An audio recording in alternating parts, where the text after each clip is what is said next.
কুরুক্ষেত্রের রণক্ষেত্রে আজ মুখোমুখি দুই অপ্রতিরোধ্য যোদ্ধা, কর্ণ ও অর্জুন।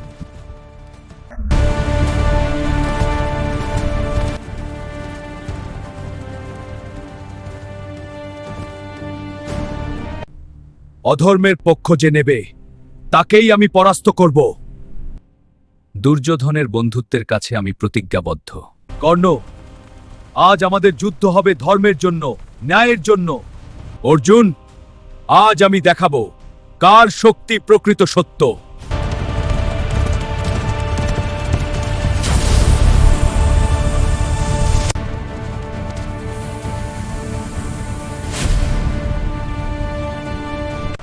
কিন্তু হঠাৎই ঘটে অপ্রত্যাশিত ঘটনা। কর্ণের রথের চাকা মাটিতে আটকে যায়।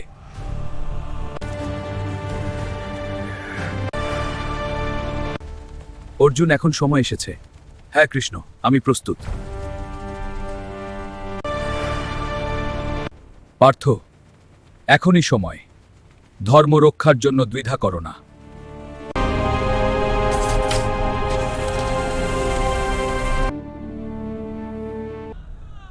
আমার বিদ্যা কাজ করছে না কেন?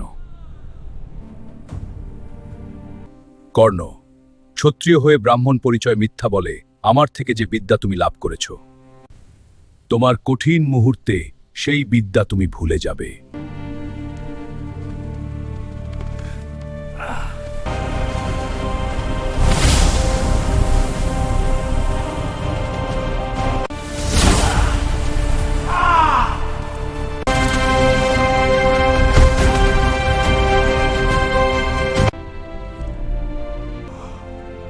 এভাবেই শেষ হল কুরুক্ষেত্রের সবচেয়ে ভয়ঙ্কর দ্বন্দ্ব।